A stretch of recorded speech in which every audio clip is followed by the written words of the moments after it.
નમસ્કાર વિદ્યાર્થી મિત્રો, તમારું હાર્દિક સ્વાગત છે સમર્પણ એજ્યુકેશન હબની નીટ ઓનલાઈન બાયોલોજી બેચમાં.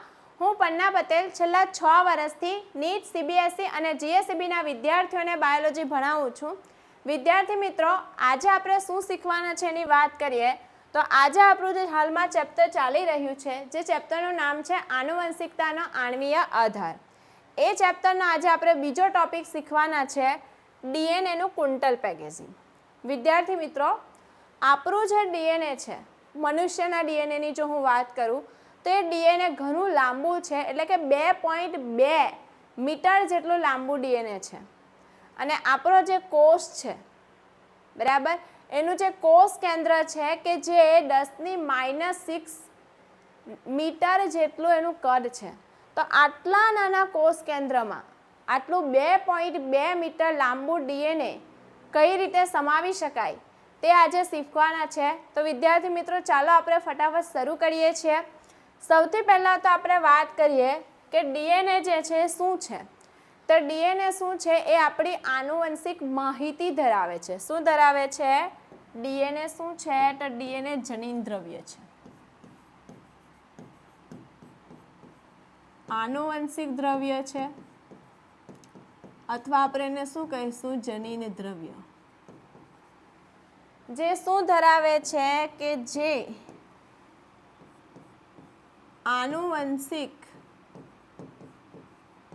માહિતી ધરાવે. હવે ડીએનએની જો વાત કરું તો ડીએનએની ખૂબ જ મહત્વનો ગુણધર્મ શું છે? ડીએનએનો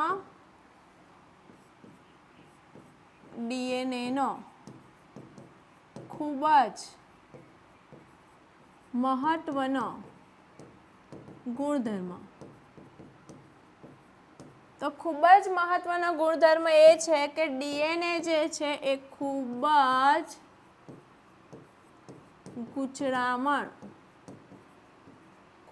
ગૂંચળામય રચના છે ને એના કારણે જ આપણું આટલું મોટું ડીએનએ છે જે આટલા નાના કોષ કેન્દ્રમાં સમાઈ જવાનું છે. વિદ્યાર્થી મિત્રો, હવે જો આપણે વાત કરીએ ડીએનએની, બરાબર, તો આપણે વાત કરીશું પહેલાં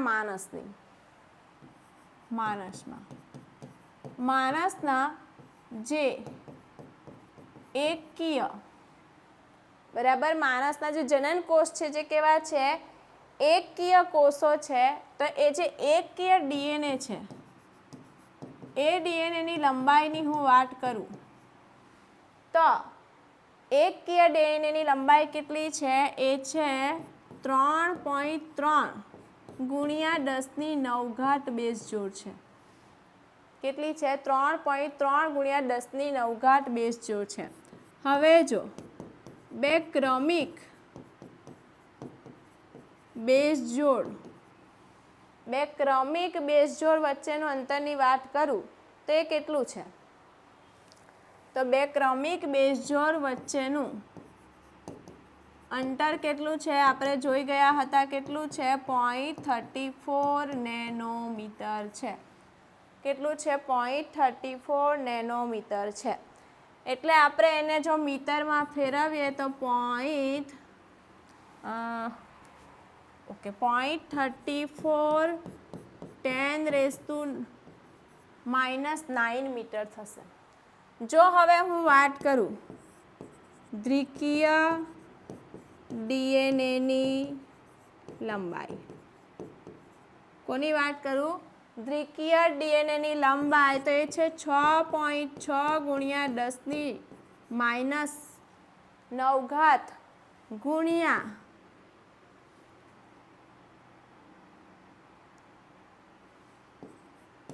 0.34 10⁻⁹. તો આ અને આ જતા રહેશે તો અહીંયા આવશે 2.2 મીટર.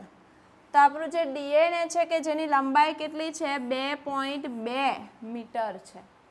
હવે એક લાક્ષણિક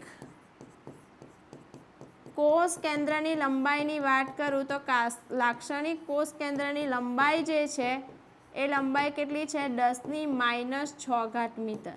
એટલે 0.0006 6 મીટર છે. તો આટલા નાના કોષ કેન્દ્રમાં 2.2 મીટર લાંબુ ડીએનએ કઈ રીતે સમાય, તો તે હવે આપણે શીખવાના છે. તો પહેલાં આટલું નોંધ કરી લો. ચલો આગળ વધીએ.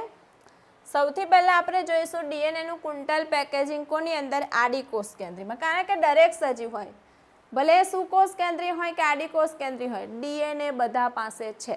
મતલબ જનીન દ્રવ્ય બધા પાસે છે.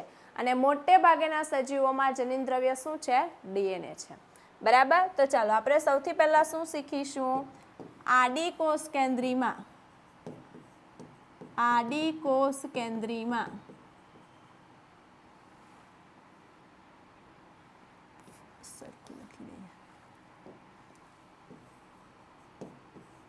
આડી કોષ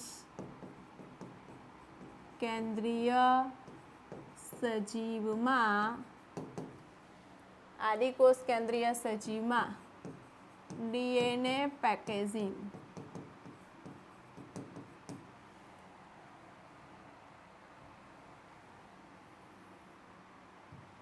ચાલો, તો સૌથી પહેલાં આડી કોષ કેન્દ્રી કોષની વાત કરીએ તો સમજો કે આ જે છે શું છે, આડી કોષ કેન્દ્રી. શું છે, 1 મિનિટ. આડી કોષ કેન્દ્રી કોષ છે. આપણે એક કામ કરીશું, ઇકોલાઈ બેક્ટેરિયા જ લઈ લઈએ. આ કોણ છે, ઇકોલાઈ બેક્ટેરિયા,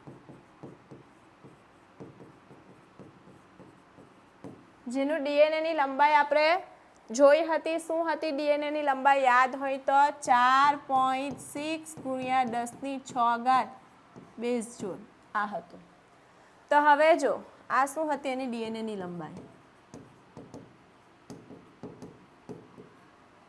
એ ડીએનએની લંબાઈ બરાબર, એટલી બેઝ જોડ એની અંદર આવેલી હતી, આપણે જોયું. આ જે છે કે જેમાં સુવિકસિત કોષ કેન્દ્રનો અભાવ છે. કોષ કેન્દ્રનો અભાવ છે તો શું એનું ડીએનએ આખા કોષ કેન્દ્રમાં પથરાયેલું છે, તો નથી. તો પણ તેનું ડીએનએ સમગ્ર કોષ કેન્દ્રમાં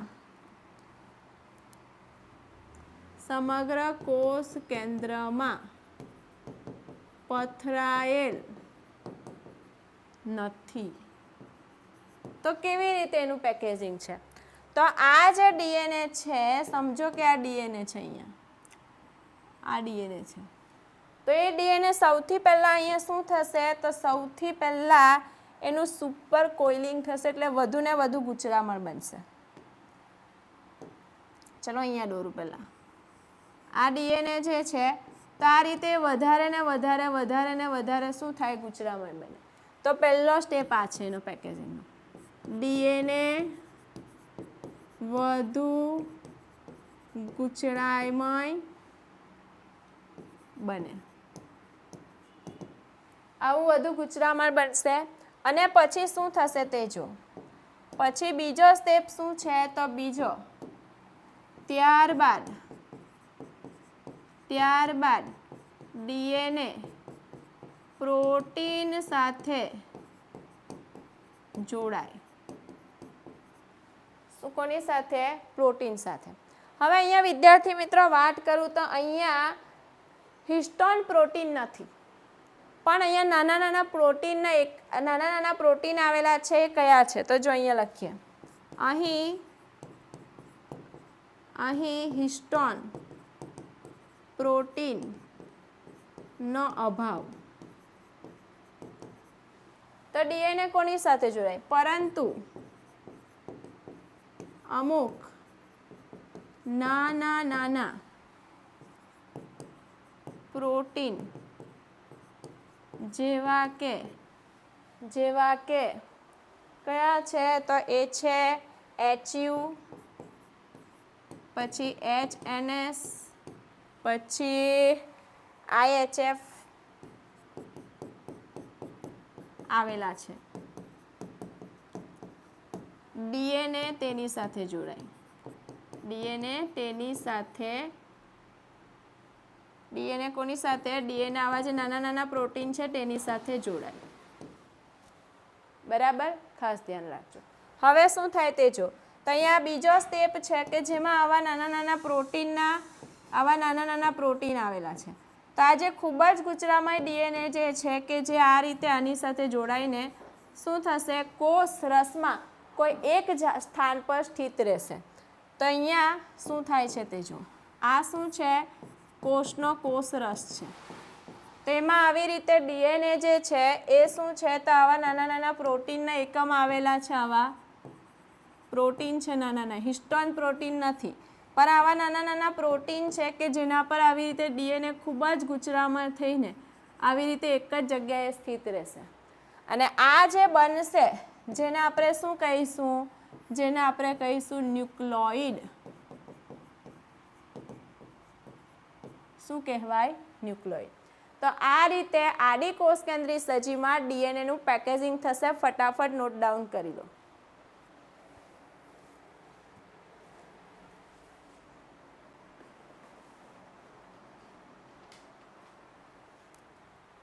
બરાબર, જેમાં આ શું છે, વ્હાઇટ કલરનું એ ડીએનએ છે ને આ શું છે, પ્રોટીન છે. એટલે ન્યુક્લિયોઇડ એટલે શું થશે, ડીએનએ પ્લસ પ્રોટીન. બરાબર, ચલો બુકમાં જોઈએ.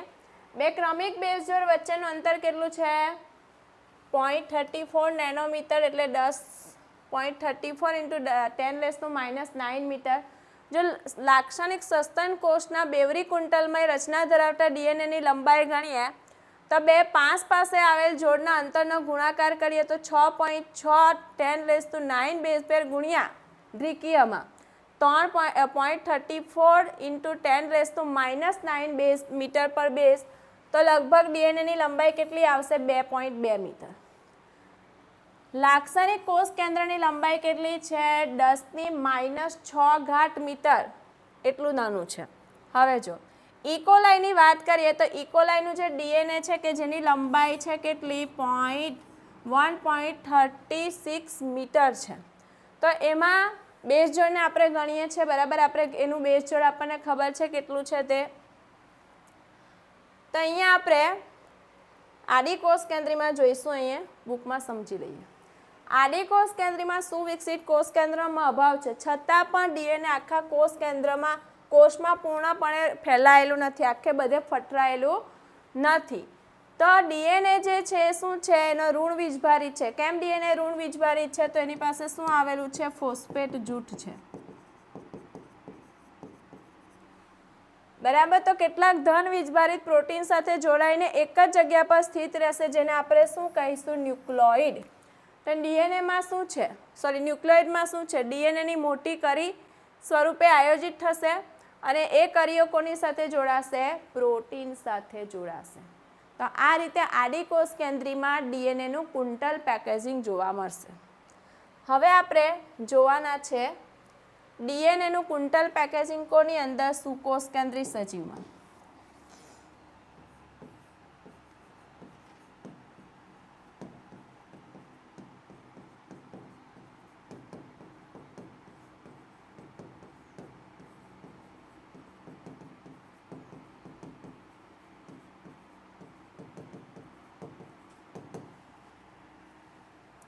તો ચાલો હવે આપણે વાત કરીએ તો સુકોષ કેન્દ્રીય સજીવ છે તેની પાસે સુવિકસિત શું આવેલું છે, કોષ કેન્દ્ર આવેલું છે.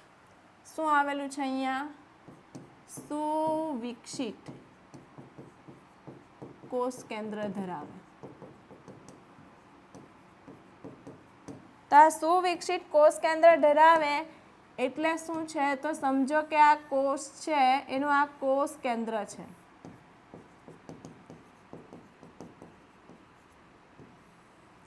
ને એની અંદર આ ડીએનએનું પેકેજિંગ થવાનું છે. કેવી રીતે થવાનું છે એની વાત કરીએ તો આ જે મોડેલ છે ડીએનએનું કુંટલ પેકેજિંગ સુકોષ કેન્દ્રીમાં, જેને આપણે બીજું શું કહેવાના છે, જેને આપણે બીજું કહેવાના છે ન્યુક્લિયોઝોમ. ન્યુક્લિયોઝોમ મોડેલ પણ કહેવાના છે. બરાબર. એ મોડેલ જે છે કોણે આપેલું છે? તો એ મોડેલ આપેલું છે 1974માં. 1974માં એ મોડેલ આપેલું જે છે એનું નામ છે રોગર કોર્નબર્ગ. રોગર કોર્નબર્ગ આપ્યું. ચાલો સમજીએ. એ સમજવા પહેલાં આપણે શું જોવાના છે? તો ડીએનએ પેકેજિંગના ડીએનએનું ક્વિન્ટલ પેકેજિંગના પગલાઓ અથવા એનો આપણે ક્રમ જોવાના છે. તો શું છે તે જો. પહેલો ક્રમ શું છે? તો પહેલો જે છે કે જેમાં ન્યુક્લિયોઝોમનું નિર્માણ થશે. ન્યુક્લિયોઝોમ્સનું નિર્માણ. બરાબર. એને ન્યુક્લિયોઝોમ મોડેલ પણ આપણે કહી શકીએ. બરાબર. અથવા એને શું કહીશું આપણે? ન્યુક્લિયોઝોમ મોડેલ. હા. બીજું જે છે કે જેને આપણે કહીશું સોલેનોઇડ. સોલેનોઇડ મોડેલ, જેમાં સોલેનોઇડ બનવાનું છે. ત્રીજું જે છે કે જેમાં શું થવાનું છે? તો જેમાં ક્રોમેટિન લૂપ બને. એટલે ક્રોમેટિન લૂપ અથવા એને કહીશું ગુજરાતીમાં કરીઓ. બરાબર. એને શું કહીશું? બીજું ક્રોમેટિન ફાઈબર બનશે. બરાબર. એટલે તંતુ. અને ચોથું જે છે એ છે ક્રોમેટિડ. ક્રોમેટિડનું નિર્માણ. અને પાંચમું જે છે એ છે રંગસૂત્રનું નિર્માણ. એટલે આપણે 5 ક્રમમાં આપણે ડીએનએનું ક્વિન્ટલ પેકેજિંગ જોવાના છે. તો હાઇલાઇટ કરી લો, નોટ ડાઉન કરી લો.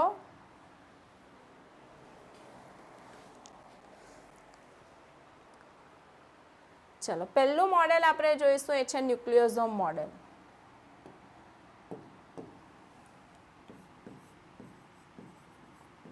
ન્યુક્લિયોઝોમ મોડેલ અથવા ન્યુક્લિયોઝોમનું નિર્માણ.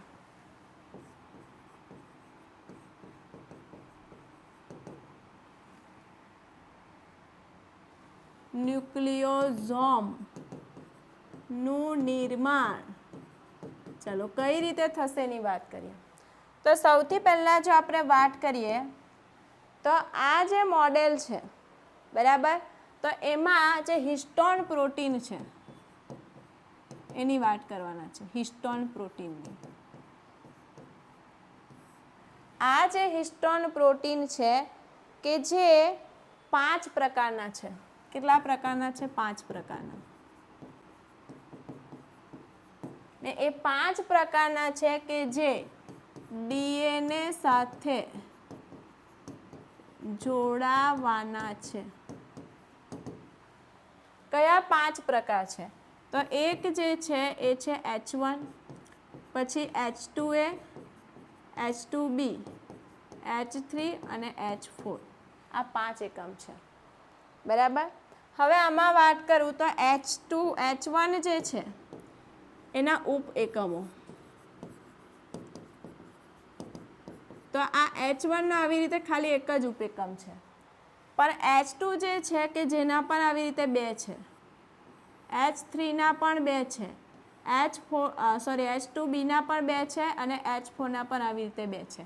ખાલી H1 નો એક જ છે. તો પહેલાં હાઇલાઇટ કરો. હવે જો આમાં આ 3 જે છે કયા? H1, H2 અને H1, H2 અને H2B કે જેની પાસે લાઇસિન એમિનો એસિડથી સમૃદ્ધ છે. એમિનો એસિડથી સમૃદ્ધ છે. ને આ 2 જે છે કે જે આર્જિનિન એમિનો એસિડથી સમૃદ્ધ છે. એસિડથી સમૃદ્ધ છે. ચાલો હવે આપણને ડીએનએ જે છે ડીએનએનો તો વીજભાર ખબર છે. ડીએનએનો વીજભાર શું છે? તો ડીએનએ ઋણ વીજભારિત છે અને કેવું છે? એસિડિક છે. કોના લીધે છે? તો ફોસ્ફેટ જૂથના લીધે. ફોસ્ફેટ જૂથ એની અંદર હાજર છે. અહીંયા ખાસ ધ્યાન આપજો, આ જે હિસ્ટોન પ્રોટીન છે કે જેની પાસે આ એના એકમો છે, 5 પ્રકારના હિસ્ટોન પ્રોટીન છે, જેમાં H2(1), H2A, H2B એની પાસે લાઇસિન એમિનો એસિડ છે અને H3 અને H4 પાસે આર્જિનિન એમિનો એસિડ છે. તો આ બંને એમિનો એસિડ જે છે એ કેવા છે? બંને એમિનો એસિડ એ જે છે એ ધન વીજભારિત છે. કેવા છે? ધન વીજભારિત છે. ધન વીજભારિત છે એના કારણે જે હિસ્ટોન પ્રોટીન છે એ પણ કેવો બનશે? હિસ્ટોન પ્રોટીન ને એ ધન વીજભારિત અને બેઝિક બનાવે. આટલું નોટ ડાઉન કરો. હવે શું થાય છે તે જો, એની અંદર હવે આપણે વાત કરીએ તો આ જે છે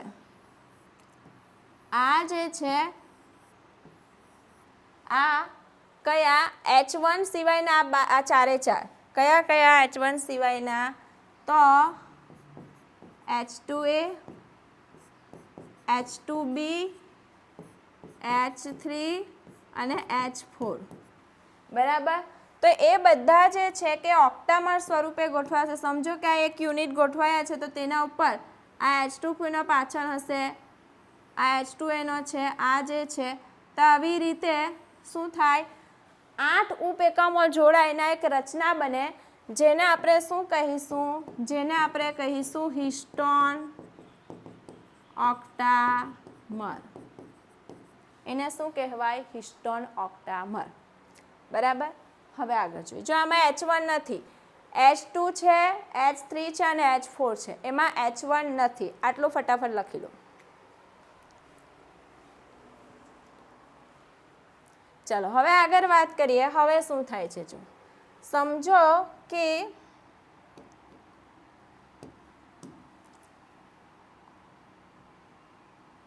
આ શું છે? એક ઓક્ટામર બની ગયેલું છે.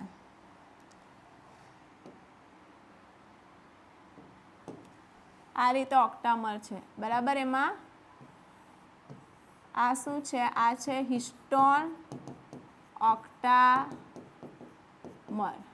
આ હિસ્ટોન ઓક્ટામર છે તો એના ઉપર હવે શું થવાનું છે? તો એના ઉપર આ આપણું ડીએનએ છે. તો આ હિસ્ટોન ઓક્ટામર પર આપણું ડીએનએ જે છે આ રીતે વિતરાવાનું છે.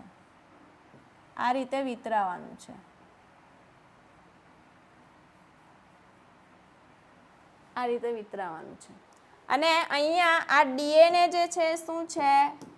આ શું છે? ડીએનએ ઋણ વીજભારિત છે, હિસ્ટોન ઓક્ટામર એ ધન વીજભારિત છે. તો આ જે રચના બની કે જેમાં ડીએનએ અને હિસ્ટોન ઓક્ટામર છે કે જેને આપણે શું કહીશું? ન્યુક્લિયોઝોમ. જેને શું કહેવાય? ન્યુક્લિયોઝોમ. આ શું બનેલું છે? આ શું છે? એ છે ન્યુક્લિયોઝોમ. શું બનેલું છે? ન્યુક્લિયોઝોમ. હવે વિદ્યાર્થી મિત્રો, એક ઓક્ટામર પર આવી રીતે ડીએનએ જે છે વિતરાય છે. તો એક ઓક્ટામર પર ડીએનએનું કેટલું વિતરાશે? તો એ આખું ન્યુક્લિયોઝોમ છે. તો જો આખા ન્યુક્લિયોઝોમમાં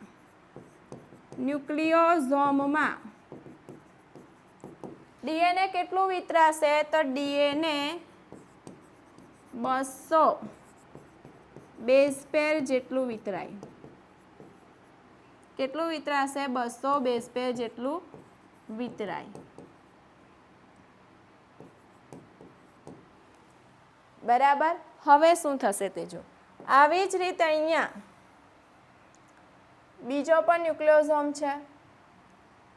આવી જ રીતે અહીંયા ત્રીજો પણ ન્યુક્લિયોઝોમ છે. ચોથો પણ ન્યુક્લિયોઝોમ છે, બરાબર. તો આપણું જે ડીએનએ છે કે જે આવી રીતે વિતરાતું અહીંયા આવશે તો અહીંયા એને એક પ્રોટીન મળવાનો છે. એ પ્રોટીન એને આધાર આપશે અને એ ડીએનએ આગળ જશે, આ બીજા હિસ્ટોન ઓક્ટામર પર વિતરાશે, બરાબર. આવી રીતે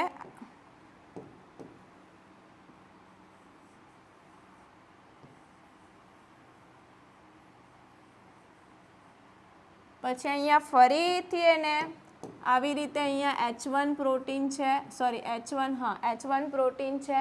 તો આપણું ડીએનએ છે કે જેનો આધાર લેતું જશે અને આવી રીતે વિતરાતું જશે.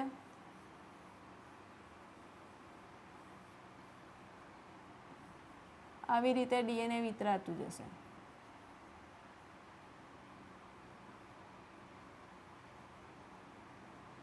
બરાબર.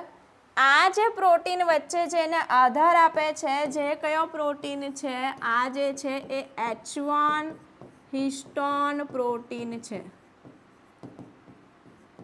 એ H1 હિસ્ટોન પ્રોટીનનું કામ શું છે? તો એ જે છે લિંક પ્રોટીન છે. કયો પ્રોટીન છે? જે લિંક, કે જે એક ન્યુક્લિયોસોમને બીજા ન્યુક્લિયોસોમ સાથે જોડવામાં જોડાયેલો છે, એટલે એને લિંક, બરાબર, લિંક પ્રોટીન પણ કહીશું, બરાબર. લિંક પ્રોટીન પણ કહીશું. અને ક્યાં આવેલો છે? એ ન્યુક્લિયોઝોમની બહારની સાઈડે, બહારની સપાટી પર, બહારના ભાગે આવેલો છે. ક્યાં આવેલો છે? બહારના ભાગે. એનું કાર્ય શું છે? તો એનું જે કાર્ય છે શું છે એની વાત કરીએ તો એનું કાર્ય શું છે? ડીએનએને બીજી ન્યુક્લિયોઝોમ સાથે જોડાવામાં મદદ કરે. અને ડીએનએને શું થાય? ડીએનએને વધુ ને વધુ ગૂંચળામય બનાવવામાં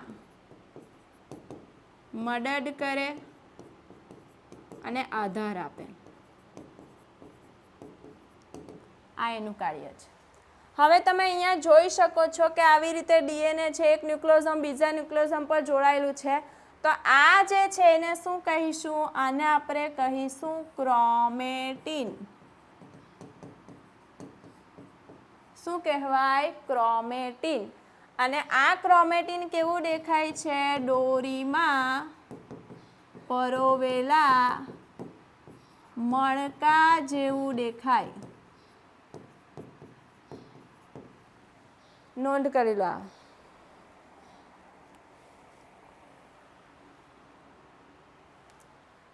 ને આનો જે ડાયામીટર છે કેટલો હશે? તો એ જે છે એ 11 નેનોમીટર જેટલો, બરાબર. ચાલો હવે આ પહેલો સ્ટેપ પતી ગયો. શું કર્યું તે જો. ન્યુક્લિયોસોમ મોડેલ છે, બરાબર. હિસ્ટોન પ્રોટીન છે જે 5 પ્રકારના છે. એમાંથી 4 જે છે આવી રીતે હિસ્ટોન ઓક્ટામર બનાવશે. એ હિસ્ટોન ઓક્ટામર પર ડીએનએ વિતરાય જેને કહીશું ન્યુક્લિયોસોમ. આવી રીતે ન્યુક્લિયોસોમ પર ડીએનએ, મતલબ ઓક્ટામર પર ડીએનએ વિતરાતું જશે એટલે આવી બધી ન્યુક્લિયોસોમ છે જે આ રીતે દેખાશે, જે આપણને દોરીમાં પરોવેલા મોરકા જેવું દેખાશે, બરાબર. હવે આગળ વાત કરીએ. બીજો જે છે એટલે કયું મોડેલ? Solenoid model.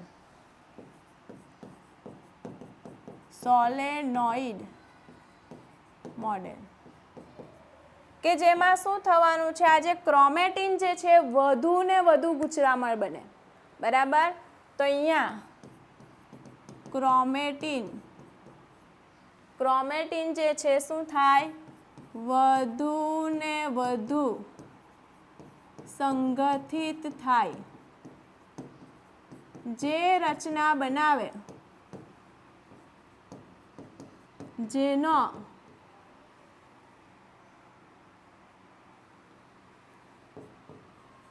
જેની પહોળાઈ અથવા ડાયામીટર જો કહેવાય એ કેટલું છે? 30 નેનોમીટર. કેટલું છે? 30 નેનોમીટર. તેને આપણે શું કહીશું? સોલેનોઇડ. એટલે શું થશે તે જો. હવે આ જે છે આ રીતે ડીએનએ છે, જેમાં આવી રીતે આ ન્યુક્લિયોસોમ પર વિતરાયેલું છે.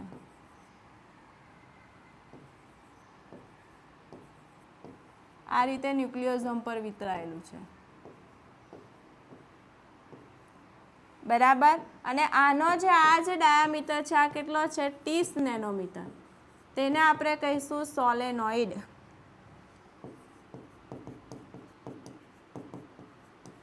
શું કહેવાય? સોલેનોઇડ. હવે જે બીજો સ્ટેપ જે છે એટલે કયું થશે કે જેમાં શું થવાનું છે? ત્રીજો સ્ટેપમાં ક્રોમેટીન જે છે લૂપ બનાવવાનો છે. શું બનાવવાનો છે? ક્રોમેટીન લૂપ બનાવે. ક્રોમેટીન લૂપ જેને આપણે કહીશું ક્રોમેટીન લૂપ. શું કહેવાય? Chromatin loop. જો આ જે છે એને શું કહીશું? ક્રોમેટીન તંતુ બનેલું છે કે જે દોરીમાં પડાવેલા મરકા જેવું દેખાશે. 1 મિનિટ.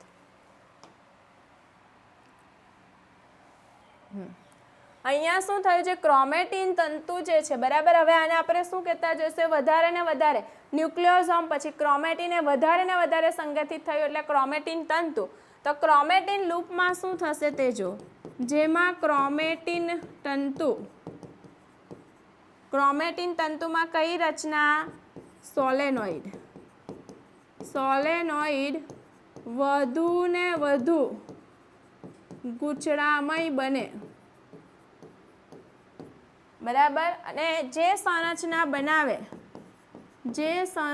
બનાવે નોટ ડાઉન કરજો. જે સંરચના બનાવે જેની પહોળાઈ કેટલી છે? જેની પહોળાઈ છે 300 નેનોમીટર, બરાબર. તો શું થશે તે જો અહીંયા. હવે આવી રીતે લૂપ જેવા પણ બનવા માંડશે, બરાબર. લૂપ જેવા બનવા માંડશે જેને આપણે શું કહીશું? Chromatin loop. આ શું છે? આ બધી આ જે ન્યુક્લિયોસોમ છે,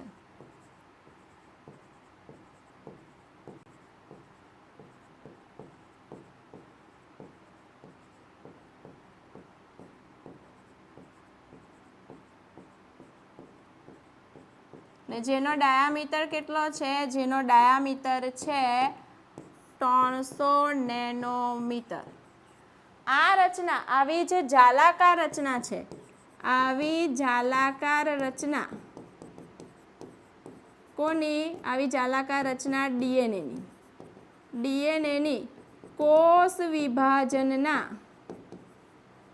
વિભાજનના આંતરાવસ્થામાં જોવા મળે. નોટ ડાઉન કરજો.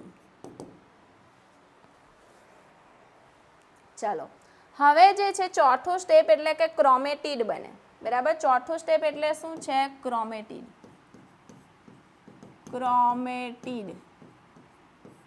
ક્રોમેટીડનું નિર્માણ થાય. એમાં શું થશે તે જો. ક્રોમેટીડનું નિર્માણ થાય તો હવે એ જે ક્રોમેટીન તંતુ જે બનેલો છે, બરાબર, એ વધારે ને વધારે કૂચરામાં થશે. પાણીનો અણુ પણ ગુમાવશે. તો એને જે બનશે જેનો ડાયામીટર પણ કેટલો હશે? 300 ડાયામીટર, બરાબર. તો આ ક્રોમેટીડ શું છે કે જે ફાઇનલ સ્ટેજ કોનો છે? ઘનીકરણનો. જેમાં ક્રોમેટીન તંતુ ખૂબ જ ગૂંચળામય બને,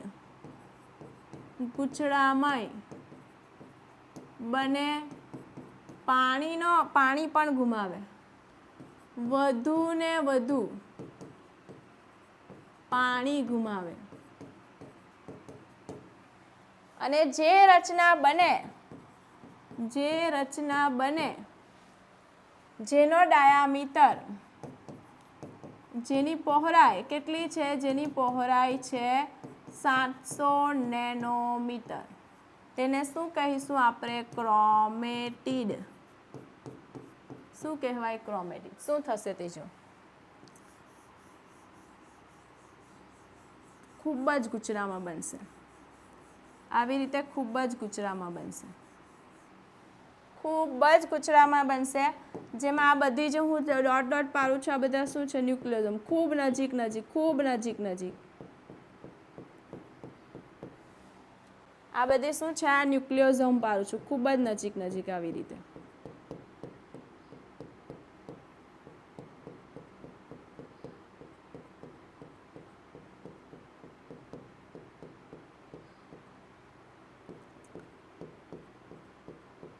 બરાબર. આ રીતે ન્યુક્લિયોઝોમ છે આ બધી ખૂબ જ નજીક નજીક આવી ગયેલી છે.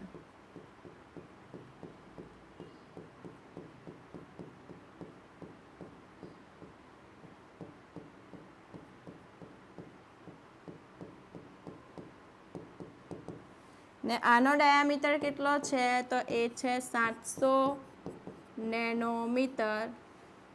શું છે? 700 નેનોમીટર. આ શું બનેલું છે? ક્રોમેટિડ. શું બનેલું છે? ક્રોમેટિડ, જેને આપણે ગુજરાતીમાં શું કહીશું? રંગસૂત્રિકા. શું કહેવાય? રંગસૂત્રિકા. અને આપણે શું કહીશું? રંગસૂત્રિકાનું નિર્માણ. બરાબર. હવે છેલ્લો સ્ટેપ એટલે કયો? ખાસ ધ્યાન આપજો.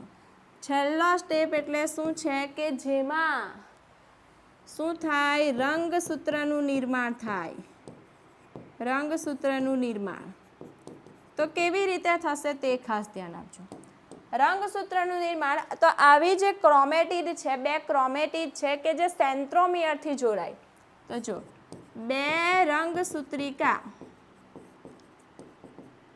સેન્ટ્રોમિયરથી જોડાય. બરાબર. જેનો ડાયામીટર, જેનો પહોળાઈ અંતર કેટલું છે? 1400 નેનોમીટર છે. કેટલું છે? 1400 નેનોમીટર છે. બરાબર. અને આ ક્યાં જોવા મળશે? કોષની ભાજનાવસ્થામાં જોવા મળે. કઈ અવસ્થામાં? ભાજનાવસ્થામાં. અને અહીંયા નોન હિસ્ટોન ક્રોમોઝોમલ પ્રોટીન આધાર આપે. કેવી રીતે થશે તે જો અહીંયા. તો આ જે ક્રોમેટિડ છે, સમજો કે આ એક રંગસૂત્રિકા છે. આ રંગસૂત્રિકા છે. આ બીજી રંગસૂત્રિકા છે જે આવી રીતે જોડાઈ જશે. અને અહીંયા આ જે છે શું હશે? આ જે છે સેન્ટ્રોમિયર છે. શું છે? સેન્ટ્રોમિયર. બરાબર. એને હાઇલાઇટ થાય ને એવું બતાવીએ. આ સેન્ટ્રોમિયર છે. બરાબર. એને આધાર આપવા માટે હવે કોણ છે તેની વાત કરું તો એને આધાર આપવા માટે અહીંયા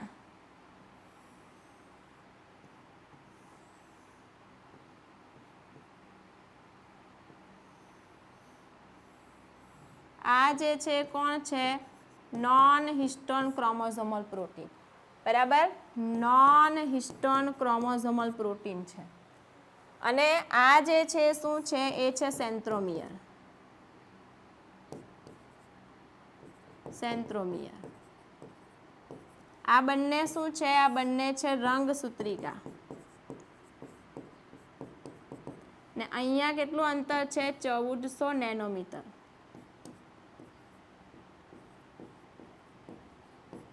બરાબર. તો આ રીતે ફાઇનલ સ્ટેપ એટલે શું બની ગયું? રંગસૂત્ર બની ગયું. તો તમે જોઈ શકો છો કે ડીએનએનું ક્વિન્ટલ પેકેજિંગ કેવી રીતે થયું.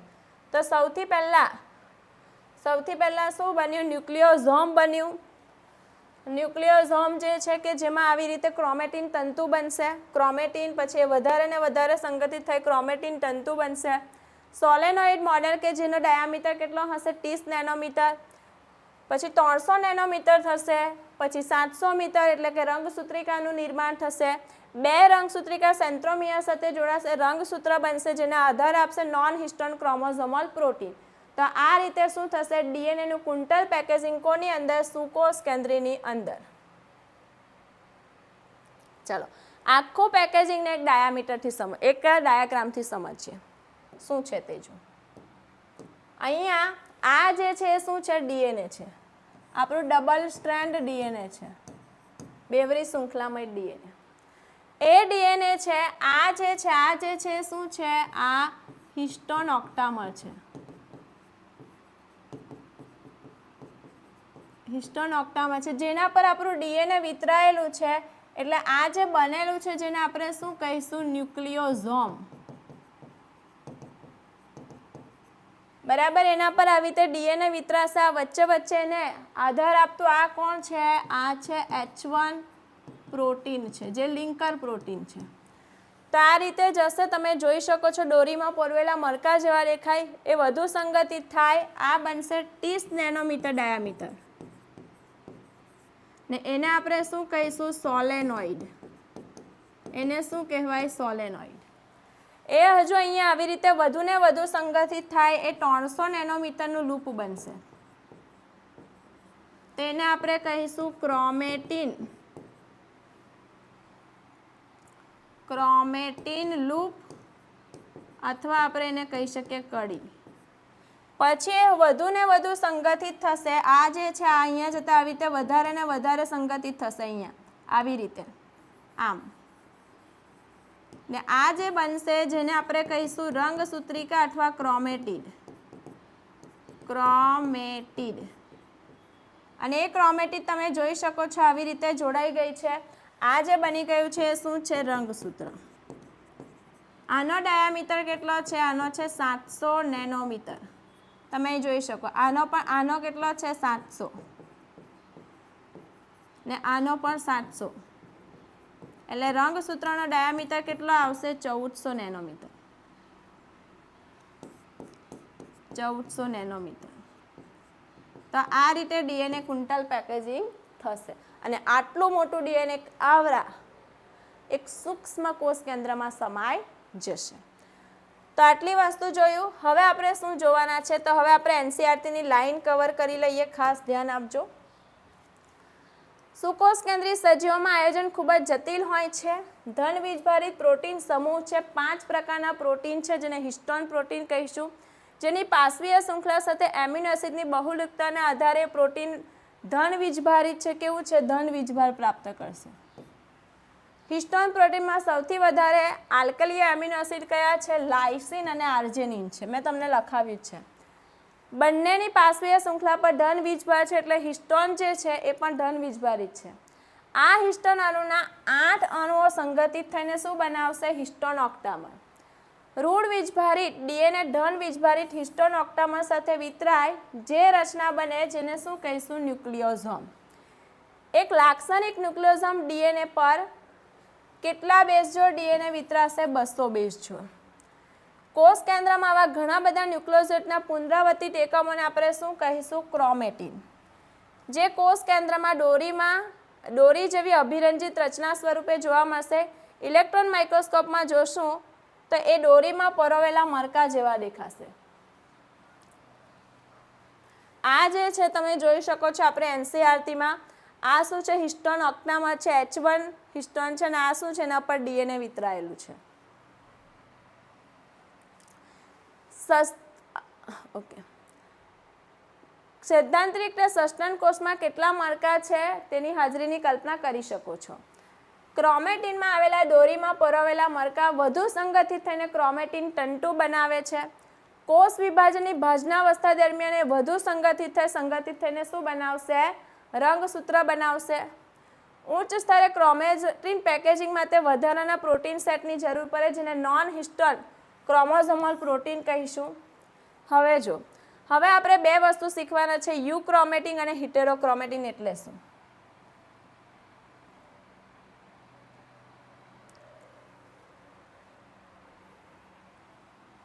અહીંયા યુક્રોમેટિન અને બીજું છે હિટેરોક્રોમેટિન. યુક્રોમેટિન એટલે શું થશે તે જો ખાસ ધ્યાન આપજો. અહીંયા તમે જો તો આ ભાગ જે છે અહીંયા બી ક્રોમેટિન જ છે, આ ક્રોમેટિન છે, પણ એ વધુ સંગઠિત નથી. કેવું છે? શિથિલ છે. તો એને આપણે શું કહીશું? આ જે છે તેને યુક્રોમેટિન. ને આ વધુ ને વધુ સંગઠિત છે જેને આપણે કહીશું હિટેરોક્રોમેટિન. શું કહેવાય? હિટેરોક્રોમેટિન. તો જો પહેલા અહીંયા યુક્રોમેટિનમાં કેવું હશે? ક્રોમેટિન તંતુ કેવું છે? શિથિલ છે, શિથિલન ગોઠવણી. અહીંયા કેવું છે? વધુ સંગઠિત. હવે તમે આને અભિરંજિત કરશો તો આ આછા અભિરંજિત થાય ને આ જે છે કેવા થાય? તો ઘેરા અભિરંજિત થાય. આગળ વાત કરું, જો પ્રત્યાંકન કરવું હોય તો પ્રત્યાંકન અહીંયા કેવું છે? સરળ. ને અહીંયા પ્રત્યાંકન કરવું કેવું છે? મુશ્કેલ છે. પ્રત્યાંકન કેવું છે? મુશ્કેલ છે. તો આ હાઇલાઇટ કરી લેજો, ખાસ ઇમ્પોર્ટન્ટ છે આનો તફાવત.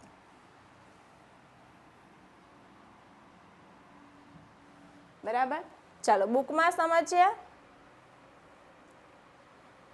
જો લાક્ષણિક કોષ કેન્દ્રમાં ક્રોમેટિનનો કેટલાક વિસ્તાર શિથિલ છે જે આછો અભિરંજિત થાય એને યુક્રોમેટિન કહીશું. જેને યુક્રોમેટિન, ક્રોમેટિન જે ઘાત રીતે ગોઠવાયેલા છે જે ઘેરો અભિરંજિત એને હિટેરોક્રોમેટિન કહીશું. યુક્રોમેટિન પ્રત્યાંકન માટે સક્રિય ક્રોમેટિન છે અને હિટેરો કેવું છે? નિષ્ક્રિય ક્રોમેટિન છે. તો અહીંયા આપણો જે ટોપિક છે ડીએનએનું કુંટલ પેકેજિંગ આદિ કોષ કેન્દ્રીમાં પણ આપણે શીખ્યા અને સુકોષ કેન્દ્રીમાં પણ શીખ્યા, પૂર્ણ થાય છે. હવે વિદ્યાર્થી મિત્રો આપણે શું કરવાના છે? એના MCQ સોલ્વ કરવાના છે. નીટ PYQ 2020નો છે. જો ડીએનએના કુંટલ પેકેજિંગ કોના સંદર્ભમાં આપેલું છે? ડીએનએના કુંટલ પેકેજિંગ સંદર્ભમાં નીચેના કયા વિધાનો સાચા છે? પહેલું, હિસ્ટોન પ્રોટીન 8 અણુનો એકમ બનાવવા માટે ગોઠવાય જેને હિસ્ટોન ઓક્ટામર કહે છે. વાત તો સાચી છે. હિસ્ટોન ઋણ વીજભારિત બેઝિક પ્રોટીન છે. વાત ખોટી છે. કેવું છે? ધન વીજભારિત છે. હિસ્ટોન બેઝિક એમિનો એસિડ જેવા કે લાઇસિન આર્જિનિનથી સમૃદ્ધ છે. આ વાત સાચી છે. ધન વીજભારિત ડીએનએ હિસ્ટોન ઓક્ટામરની ફરતે વિતરે અને ન્યુક્લિયોસોમ. ધન વીજભારિતની ડીએનએ કેવું છે? ઋણ વીજભારિત છે. એટલા માટે આ ખોટું છે. ઉચ્ચ સ્તરે ક્રોમેટિનના પેકેજિંગ માટે વધારાના પ્રોટીન સમૂહની જરૂર પડે જેને નોન હિસ્ટોન ક્રોમોસોમલ પ્રોટીન કહે છે. આ પણ સાચું છે. તો અહીંયા A, C અને E સાચા છે. તો અહીંયા આપણા ઓપ્શન બી સાચો આન્સર થઈ જશે. ચલો નીટ PYQ 2017 ન્યુક્લિયોઝોમ સાથે હિસ્ટોન H1 નું જોડાણ શું સૂચવે છે? પ્રત્યાંકન થઈ રહ્યું છે, ડીએનએ સ્વયંજનન થઈ રહ્યું છે, ડીએનએ કુંટલ ક્રોમેટિન તંતુમાં વધુ સંગઠિત થઈ રહ્યું છે કે ડીએનએ બેવરું કુંટલ ખુલી રહ્યું છે, વધુ સંગઠિત થઈ રહ્યું છે એ સૂચવે છે. એટલે ઓપ્શન સી સાચો આન્સર આવશે. ચલો નીટ 2016નો સવાલ છે. ઇલેક્ટ્રોન માઇક્રોસ્કોપમાં ક્રોમોસોમને જોતા દોરીમાં પરોવેલા મરકા જેવી દેખીતી રચના કઈ છે? તો એ શું છે? એ છે ન્યુક્લિયોઝોમ. શું છે? ન્યુક્લિયોઝોમ. ચલો હવે આગળ જો MCQ છે. યુકાર્યોટિક કોષોમાં યુક્રોમેટિન અને હિટેરોક્રોમેટિન વિશે કયું વિધાન સાચું છે? યુક્રોમેટિન વધુ ઘટ ગોઠવાય અને પ્રત્યાંકન માટે અસક્રિય. ખોટું. હિટેરોક્રોમેટિન હળવા રંગે રંગાય અને પ્રત્યાંકન માટે સક્રિય. ખોટું. યુક્રોમેટિન હળવા રંગે રંગાય અને પ્રત્યાંકન માટે સક્રિય. આ વિધાન સાચું છે. બરાબર, તો અહીંયા ઓપ્શન સી સાચો આન્સર આવશે. તો વિદ્યાર્થી મિત્રો અહીંયા આપણે એક સરસ મજાનો ટોપિક એટલે કે ડીએનએનું કુંટલ પેકેજિંગ કમ્પ્લીટ કરી નાખ્યું છે. નેક્સ્ટ લેક્ચરમાં આપણે શાની ચર્ચા કરવાના છે? તો હવે ડીએનએની રચના શીખી લીધી, ડીએનએને પેક કઈ રીતે કરવાનું એ પણ શીખી લીધું, પણ એ ડીએનએની શોધ કેવી રીતે થયેલી એ શીખવાના છે. એટલે નેક્સ્ટ ટોપિક જે છે આપણો નેક્સ્ટ લેક્ચરમાં જેના વિશે આપણે ચર્ચા કરીશું એ છે ડીએનએ જનીન દ્રવ્યની શોધ. બરાબર, તો ચાલો વિદ્યાર્થી મિત્રો હવે આપણે નેક્સ્ટ લેક્ચરમાં મળીશું.